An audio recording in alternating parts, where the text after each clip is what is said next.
Now this will be a final video in this series on the Enquiry Concerning Human Understanding by David Hume, sections 4 and 5. I hope to compile these into a video for the Great Text playlist, but originally these are shorter videos for the Philosophers in Their Own Words playlist. In this particular video, I may not actually appeal directly to his own words, except occasionally calling forth a phrase from memory. But we need this video in order to make sense of everything else. Probably you need this video. And if not you, someone else watching this needs this to make some sense of Hume. We need to summarize and clarify a few things. So section 4 is about skeptical doubts concerning the operations of human understanding. Section 5 contains a skeptical solution to these doubts. So we want to overview what are the doubts and what is the solution. We need to clarify what skepticism means here. We need to clarify some of the available logic, and we need to point towards alternatives. All right, so these skeptical doubts go basically like this, summarizing a lot of text very briefly. Section 4 of the Enquiry Concerning Human Understanding by David Hume, skeptical doubts. Knowledge of the world outside the mind depends on cause and effect. We may know some things about the world from our own perceptions, or at least we know that we have these perceptions, and we may know a few pointers from memory of what we've experienced in the past, but all our other knowledge about the world outside the mind seems to depend on causality. It depends on knowing that cause and effect happen. Causality exists, cause and effect exist, one thing causes another thing. But our understanding of the fact that one thing causes another thing is not a priori, that is to say, it's not a product of pure reason independently of experience, it's a conclusion from experience. Now, where do we get that conclusion? How do we get that conclusion from experience? By means of the principle of induction and the principle of the uniformity of nature. The principle of induction is the principle that we can reason about what we have not experienced from what we have. And the principle of the uniformity of nature is the principle that the same laws of physics are always in place, or the world will always continue to operate in the same way as it always has, and things will happen the same way at one time and at one place as they did at another time or another place. So the principle of induction and the principle of the uniformity of nature are how we get our knowledge of cause and effect, which is how we get all our other knowledge of the world outside the mind beyond knowledge of what we currently perceive or currently remember. But our knowledge of induction or uniformity of the nature, or the uniformity of nature, is in fact nothing of the sort. There is no knowledge of it. We believe in it by a human custom or human habit or human instinct to believe that this works, that we can reason about what we have not experienced from what we have. That's how we know about causality, but we don't know that. We only believe it by a human custom or a human habit or a human instinct. That is the skeptical solution to these doubts. Now let's clarify the term skepticism and then try to clarify the word knowledge, and make sure there's no confusion there, or as little as possible anyway, and then do whatever else we need to do. Clarify the logic, I think, and look at what are some of the alternatives. So the word skepticism here is skepticism in a weak sense of the term. Hume is not the kind of skeptic who says, I don't believe that cause and effect are real. There may still be some people saying that that's what Hume teaches, that Hume is a skeptic who denies the reality of cause and effect, who denies that cause and effect actually happen in the world. No! Hume does not deny that cause and effect are real things. He does not deny that one thing causes another thing. Hume thinks this is true. This is a mind-independent fact about the world, that cause and effect are real. But he does deny that we know it. And now, let's clarify the word knowledge. Hume is not the skeptic who says we should not believe that cause and effect exists, or we should not believe anything about the world. Hume is the kind of skeptic who says we don't actually know anything. So I have sometimes spoken loosely using the word knowledge. And I'll call that the limitations of my own mind.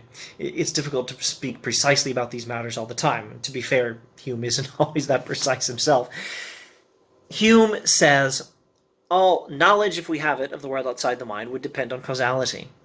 And all of that knowledge of causality would depend on uniformity of nature and induction, which we believe not by knowledge but by mere instinct or habit or custom.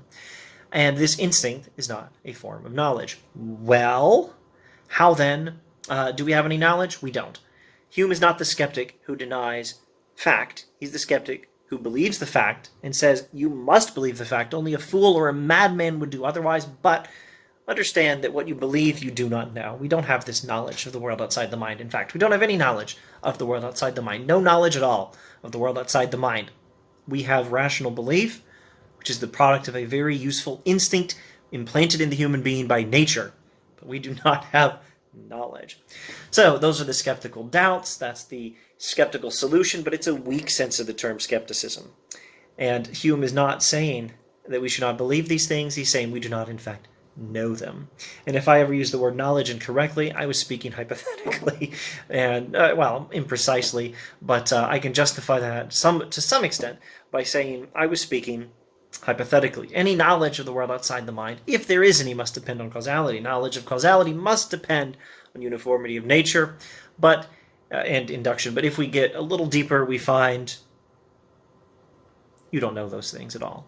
So knowledge, if it depends on a particular principle, must depend on us knowing that particular principle. There's no knowledge that comes from the principle of induction unless we also know the principle of induction, so we don't actually have knowledge. Now let's look at the logic here.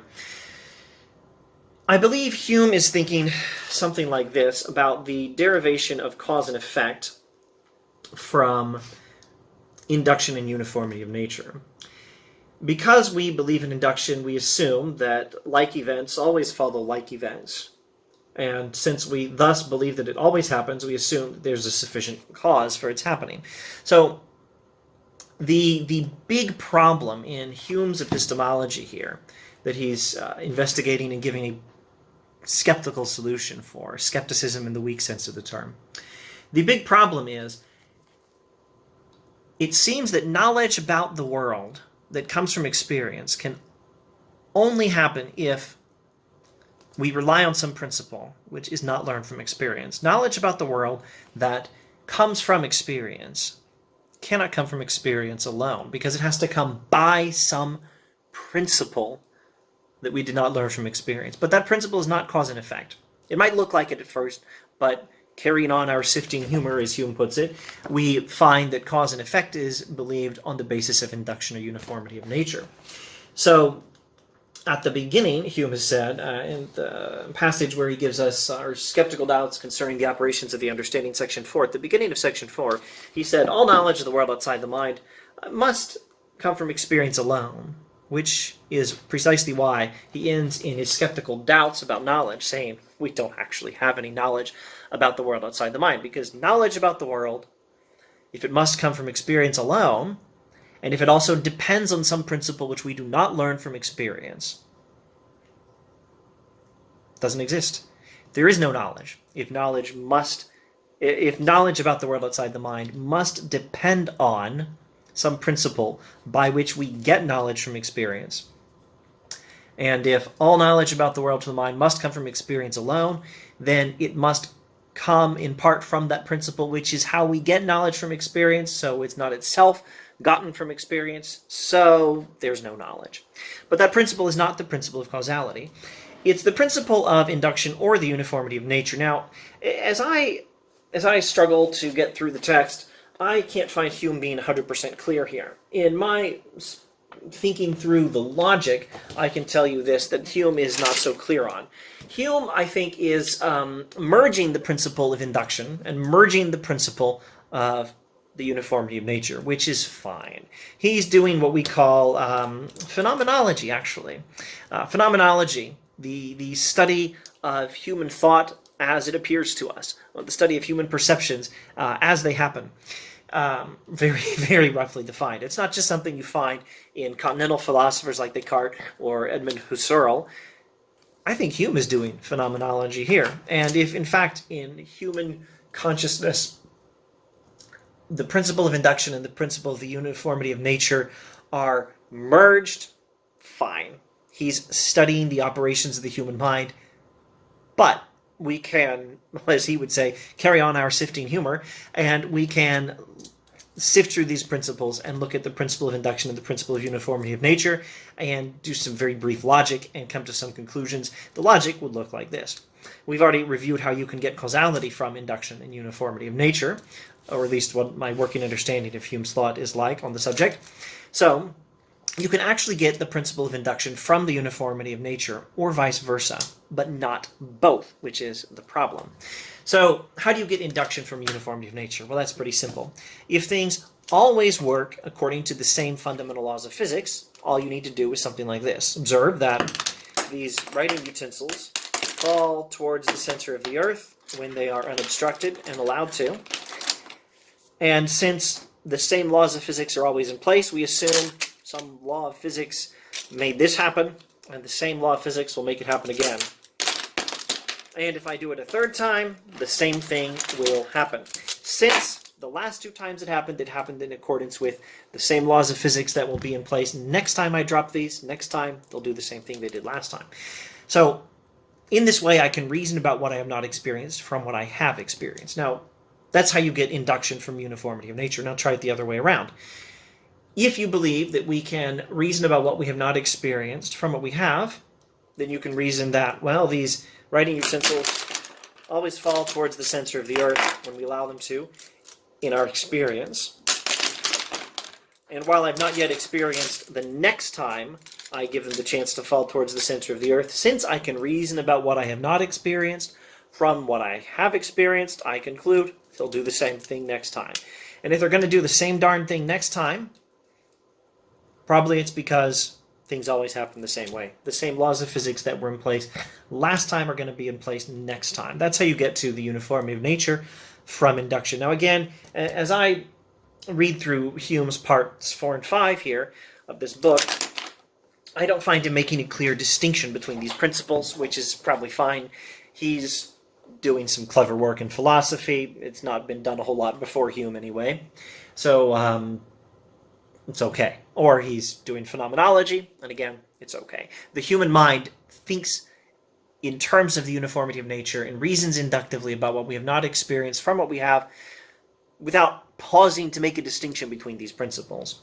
So what Hume is doing is okay, but you can make a distinction between these principles, and what you learn is knowledge about the world from experience depends on certain principles, or a certain principle, at least one, which is not learned from experience. And if you move towards the foundation of knowledge, you get to cause and effect. And you find you can get that from experience by depending on induction and uniformity of nature. Carry on your sifting humor, go one step deeper. How do you get knowledge of causality from experience? Well, you get it from induction or uniformity of nature. Hume seems to take these as coming together in the human consciousness. The human mind doesn't pause to make a distinction between these things. That's fine. But if you want to, you can.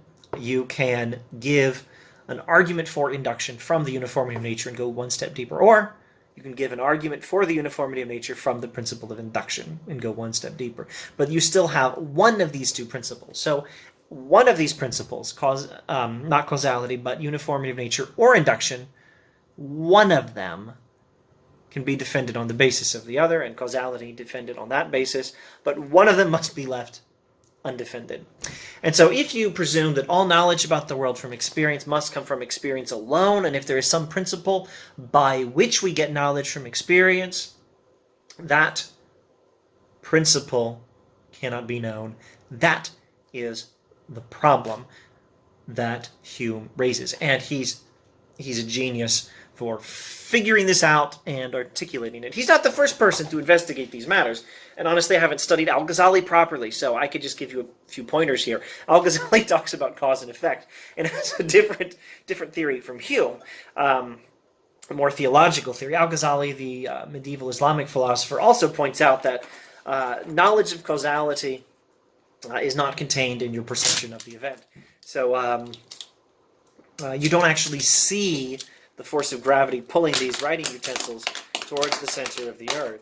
Or if you swing a cricket bat or a baseball bat and hit a ball, you don't actually perceive the motion of the bat that strikes the ball and the motion of the ball as you don't actually see the connection between one event and another. You see one event and you see the other, but you don't see the connection between them. You don't actually see the transference of kinetic energy. Al-Ghazali studied this as well and came up with a very different and more theological theory to investigate what we do with these doubts about causality. Hume's approach is different. Hume says we get knowledge of causality, belief in causality, from the very proper and necessary instinct to believe in induction or uniformity of nature. But what Hume did is highly original and very important. If you presume that knowledge about the world must come from experience and experience alone, then, as Hume discovered, this is the genius of Humean epistemology, you cannot have any actual knowledge. So, that's what Hume accomplishes here, and they call this the problem of induction, and I disagree with that terminology, because the problem of induction is very easy to solve. All you need to do is posit the uniformity of nature, and then you have the problem of the uniformity of nature instead. And again, you can solve that by appealing to induction, and then you're back to having a problem of induction. So again, I don't like calling it the problem of induction. People often do. I think that's not the right terminology. It's the problem of a belief which is necessary for learning about the world from experience, which is not itself derived from experience. And that belief doesn't have to be induction. It could be the uniformity of nature. But it's one of the two. And that is the problem Hume gives us. What do we do with this problem? Hume's solution is believe it, because it's a necessary and useful human instinct given us by nature. It's the great guide of human life. It's not knowledge, but believe it anyway. There are alternatives. I like to call this the problem of X-beliefs, and that's frankly because I don't have a better name for it. And I don't like the name problem of induction, because the problem of the uniformity of nature can easily replace the problem of induction. So, problem of X-beliefs is more inclusive. I define an X-belief as a belief which is necessary for learning about the world from experience, which is not itself derived from experience. Hume shows us causality gets us close to the foundation, uniformity of nature, and induction working together in the human mind work. And then you have both of those as the foundational belief, the X-belief, that's necessary to learn about the world from experience, which is not itself derived from experience. And doing a little bit of logic and being a little less phenomenological, I say, well, you can take one or the other, but you've got to take one. So you're left with one belief. I prefer to use the term X-belief until I have a better idea, but I object to the use of the term problem of induction to describe this problem, because problem of induction can be solved with the problem of the uniformity of nature. So Hume uncovers this problem that knowledge about the world from experience, if we're going to have any at all, must have a foundation. So that foundation is not itself a product of pure reason and is not itself derived from experience, because it's how we get knowledge from experience. Now, what are the alternatives? Hume says, believe it, just realize we don't know anything about the world outside the mind. I want to just briefly mention there are alternative theories in epistemology. One very prominent one is Kant. And Kant says these fundamental beliefs by which we reason about the world from experience are a priori, which is to say we get them independently of experience, and that's okay. They are synthetic rather than analytic, which means they are not necessary truths. The subject does not contain the predicate. Review an earlier video if you liked for a more extended definition of these terms. Kant says non-necessary truths, which are believed independently of experience, are still good. These fundamental principles by which we learn about the world from experience are not themselves drawn from experience, but they're not merely a product of instinct, as Hume says. They are also, well, they're the synthetic a priori beliefs Kant is talking about, and we would need a lot of time to talk about Kantian epistemology. Let me just try to give you a very brief illustration of what else Kant says. Kant says that when you're looking at your screen here, you can tell that these brown Augustine books are behind me, and the teacup is currently in front of me. Well, you're seeing in 3 dimensions, but you're actually looking at a perfectly flat 2-dimensional screen. So you're seeing in 2 dimensions, but understanding in 3. Knowledge of three-dimensional space doesn't come from your perception. In this case, it in fact organizes your perception. You get a two-dimensional perception, just a flat arrangement of colors, but your mind knows how to take the idea of three-dimensional space and interpret that perception and understand that in reality, outside of your perceptions and past your computer screen, and in the fact of the matter where I was recording this video in the real world, there was a teacup in front of me and books behind me, as well as these two dimensions, up, down, left, right. I'm in three-dimensional space. You know that, or at any rate, you believe that. But the belief does not come from experience. It interprets experience. And in Kant's psychology, Kant's study of the way the human mind works, he finds that these principles, and he studies several of them, not just the three, causality, induction, uniformity of nature, Hume's interested in here, but a whole host of these statements. These principles are a necessary part of how we perceive the world.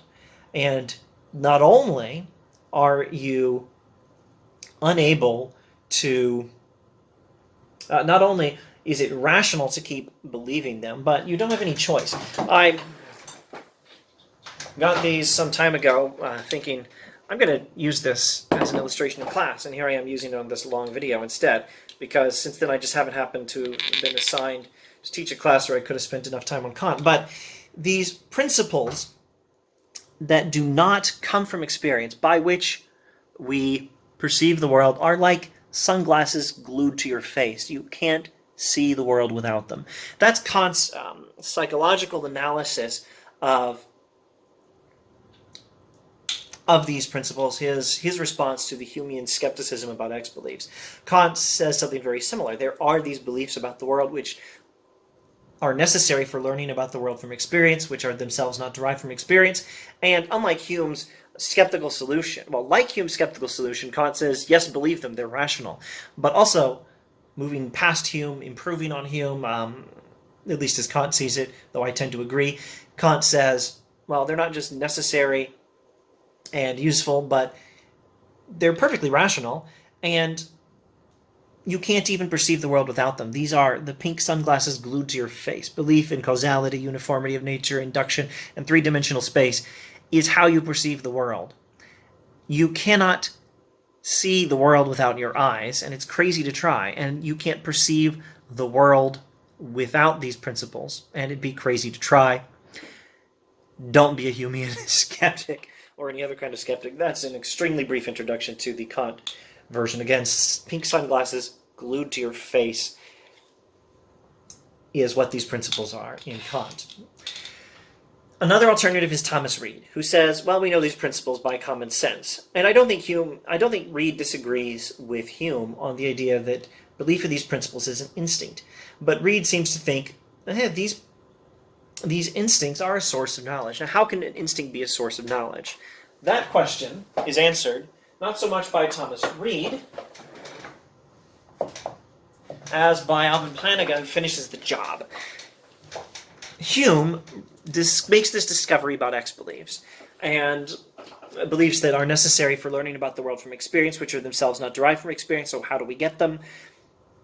Hume says, making a great accomplishment in philosophy, discovering that there are such beliefs. Hume says, we don't know, but it's a good instinct, so keep on believing it. Kant says, it's a necessary part of how we perceive the world, like sunglasses glued to your face, and don't try to believe without them. You can't anyway. And Kant says some other great stuff about these beliefs, which he classifies as synthetic a priori beliefs. Reid says, we believe these things by common sense. And Alvin Plantinga, a more recent philosopher, comes along and says, this is, I think, the year 2000. This is much more recent. 93. The third book in this trilogy was the year 2000. In 93, Plantinga in Warrant and Proper Function explains how an instinct can be a source of knowledge. Briefly, knowledge is what you get when a belief is true and it's warranted. And a warranted belief is one which is produced by faculties which are designed for knowing the world. and their faculties working properly in the right environment. Make sure I got all that right. Their faculties for knowing the world, they are designed for knowing the world, they are reliable, they are functioning properly, and they're functioning in the right environment. That kind of faculty creates an instinct to believe in these X beliefs, and that is how we know, according to Plantinga's finishing of the project that Thomas read. So there's a very brief hint of some of the alternatives. If you're interested in this stuff and you've actually watched through to the end of this 20-something minute video, I strongly recommend looking at other stuff. I've got other things on this channel on the Topics in Philosophy playlist, even a Bertrand Russell video in the Articles in Contemporary Philosophy playlist. There's more on this channel on this subject, but this video has gone on quite long enough. So long.